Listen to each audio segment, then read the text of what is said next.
Hi, I'm Bonnie Barker with Bonnie Bay Crochet, and today I have something really fun and special.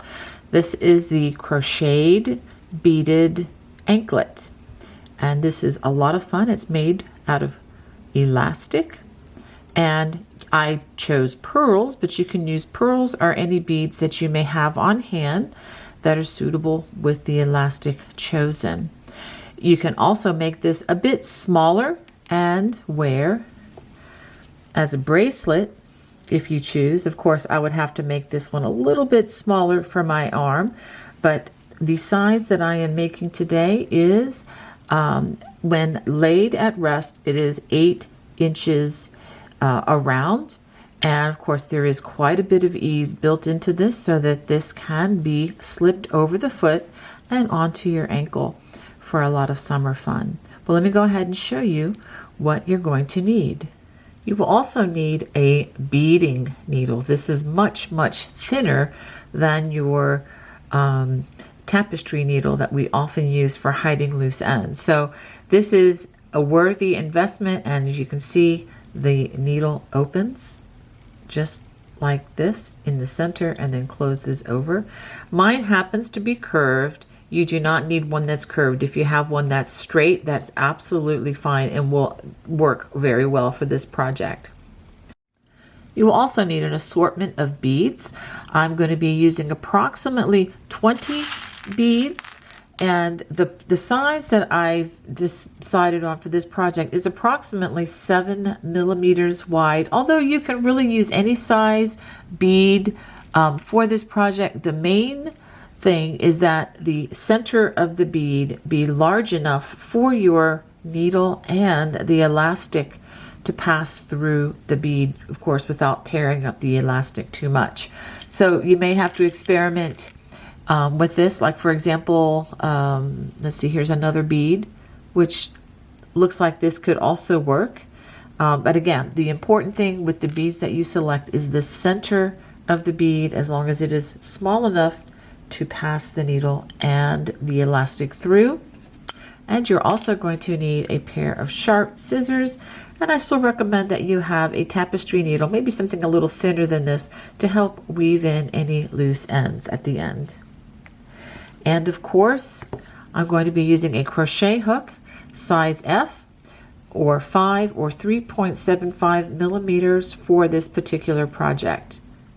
So to begin, we are going to split the beading needle,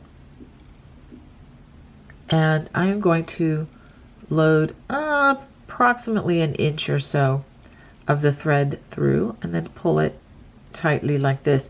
You don't want to have a lot of extra thread here, because this, quite frankly, is going to get shredded as we load the beads on to the thread, and this will have to be clipped off just a little bit. As you get your thread ready, make sure that you have at least 5 to 6 yards available so that you don't have to reattach additional thread. Okay, so let's go ahead, and I'm going to select a bead from the colors here. Let's go ahead and try this one, and we are going to thread our needle into the bead like so, and then we're going to pull it over this end, and you can see how this kind of pulls on the thread just a little bit, because at this point it is doubled. Okay, so once you get past this point, the bead slides evenly. So go ahead and thread approximately 20 to 21, actually make it 21 beads, or you may even want to do 22 or 23 just to have extra. So I'm going to go ahead and thread another one on. These do tend to get away from you. Right into the needle like that. Now, if the bead does not go on readily, you may want to just try a different bead, because sometimes they just don't have good enough holes to make it through the threading process. So once I've gone ahead and have another bead on there, so go ahead and do that until you have about 21 beads onto the string. Okay, I've got all the beads threaded, And you can see I kind of mixed it up a bit because I want there to be a variety of color in this. Of course, I think it would look delightful if it was just all solid color, or if you wanted to change it up with some colorful different shapes. Anything really goes for this project. All right, so now what I need to do is take this thread out of, there we go, out of the needle. And I'm also going to trim this a bit because it does tend to mess up the thread just a little bit where it's threaded on. Okay, now I'm going to take my hook and let's just be gentle with these beads. I'm going to make a slip knot. Let's try that again. You have to be very careful with this thread too. You can't pull on it too harshly because it will break. Okay, so that knot looks pretty good. All right, so now I'm going to make a starting chain. Let me go ahead and slide these beads just a little bit further down the line. There we go. And I'm going to make a starting chain of 60 chains. Just being very careful. You don't want to crochet this too tightly as you go. And also, once you've crocheted these, you want to let the chain be at rest as much as possible and give a quick measurement and be sure that it is the measurement that you desire. You may even want to measure around your leg just to see where you want the anklet to fall, just to be sure that you are going to make it the size that you want. Now, also know that there is going to be ease. Don't stretch this out as you measure it, but just let it be at rest. And then once you get the number of chains that is the approximate size, these do need to be a multiple of 3 in order to suit the multiple that I'm going to show you here. So really the number 60 or any number that's within that realm that will suit your size. Again, as long as it's a multiple of 3, it will work with the even distribution of the beads. And again, if you want to make a bracelet, you're going to make that smaller. Just measure around your arm where you want the bracelet to fall, and you can just work with that chain accordingly. Again, as long as it is a multiple of 3. Okay, now I have crocheted my 60 chains, and I did measure it is approximately 8 inches. Now I'm going to join to form a ring, but as I do that, I'm going to make sure that it is not twisted. I mean, if it does get a little bit twisted, it's not the end of the world on this project.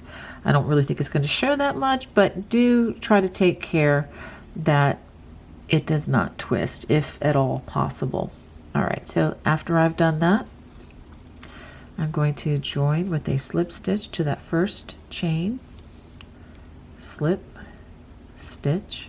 I know this is really hard to see. I'm hoping you can see it closely enough. What I'm going to be doing now is just working a simple single crochet in each chain. We're going to chain 1, and for round 1, we are going to work in each chain. And I'm actually going to work over the thread as well. We're going to work single crochets, 1 in each chain all the way around. This is a bit tedious, yes. The next row, I promise you, will go much faster. But we're just putting our hook into that chain and forming a single crochet. This is a little bit tricky. I still think this can be done by a confident beginner, but this is definitely not the kind of a project that you want to start crocheting on as an absolute beginner, because it is a bit tricky, and you do want to make sure that you maintain normal tension on this elastic. You don't want to pull the elastic very tight, and you don't want it excessively loose either. So just normal tension that you would exert on your thread should suffice for this particular project. So I'm going to go ahead and work these single crochets all the way around. Let me show you what this looks like. So I'll go ahead and finish these, and then I should have 60 single crochets, and then I will show you the join at the very end of the round. Okay, after crocheting this all the way around, make sure that it is not twisted. It's still possible for this to get twisted. So now that I see that all of the single crochets are front side facing, I'm going to join with a slip stitch to that very first single crochet of the round, just like that. Now we're ready for round number 2. I'm going to chain 1, single crochet in that same space as joining, chain 1, and now here comes the fun. So I'm going to take my first bead, I'm going to slide it into place. I'm going to loosely do a chain 1. Don't do that super tight, just loosely. We're going to skip 2 stitches. Okay, not this one. This is the one we used already, but the next 2, 1, 2, we're going to skip.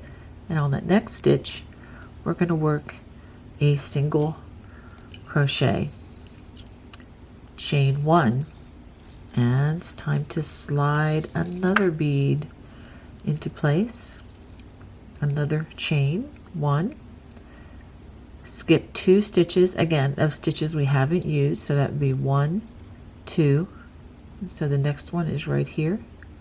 We're going to work a single crochet in that space, and again chain 1,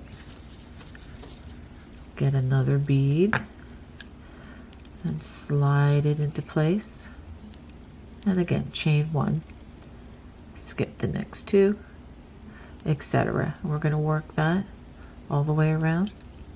And one more time, chain 1, slide another bead into place, a nice chain, skip 2, 1, 2, and let me see, sometimes this is hard to see, there it is, and single crochet in that next chain. So this is what we have so far, and when we look at it from this point of view, this is probably the way you would be wearing it. Doesn't that look lovely? So go ahead and finish that all the way around. So I've worked this all the way around. I have 19 beads currently. So after working that single crochet, again a chain 1, slide the bead down in place, do another chain, and we're going to skip the next 2 stitches, and we're going to join with a slip stitch to that very first single crochet of the round. Go ahead and give it a chain and a tug. Now if you want, you can do that again. I'm just going to do 1, and let's go ahead and trim a nice long strand and pull it through. You want to pull this through before you tighten this very much, and then just gently tighten. And now we need to run this strand underneath and hide the loose strand. But let's go ahead and take a look at what we have here. Isn't that lovely? And let's go ahead, and I'm going to give you just a quick tutorial on hiding loose strands. This works also for the elastic, although it might be a little trickier. Well, I know it's going to be a little trickier. Let's go ahead and thread that needle. And it may slip out a couple times, but that's okay. So first you want to decide which is the front and which is the back. Okay, I really think this should be the front side facing. And so because of that, let's flip this up. And so what we're going to do is try to hide this strand within the work. So I'm going to go ahead and bring this down. This is going to be a little hard to see, but I'm going to bring it down to that first row and try to run it underneath these stitches, because there are a lot more of them to hide this. Now this loose strand may pull out a little bit, so I would hide this under a lot of stitches if you can, and then give a pull back on it, and I'll show you how to do that. So hopefully you can see what I'm doing. I'm running this under quite a few stitches, and it is rather tight, but the nice thing about this elastic is there's quite a bit of give to it. All right, so let's go ahead, and that is quite a few stitches, so let's go ahead and pull this. Make sure it doesn't get tangled. There we go. Pull this through snap. And I'm going to take that out. And so now what I'm going to do is I'm going to pull back on this like this. Okay, so extending it. You don't want to overstretch this. I will say that right away, because if you do, it will eventually stretch out. But you want to pull back so that we can trim this just like so, and be careful that you don't cut these stitches. There we are. And so that way, as this stretches, that little tag should not show. But if it does, if there's a chance that that strand does come out again, it's okay. You can just trim it as you need. Well, that ends our tutorial. I hope you enjoyed this. Let me show you how this looks as a bracelet. It's a little bit big as a bracelet, but you know, for some of you it may be just fine. But this has plenty of stretch so that you can stretch it and put it over your foot and wear it as a beautiful anklet. Well, if you like this tutorial, please let me know, and you can comment below. God bless. Bye-bye.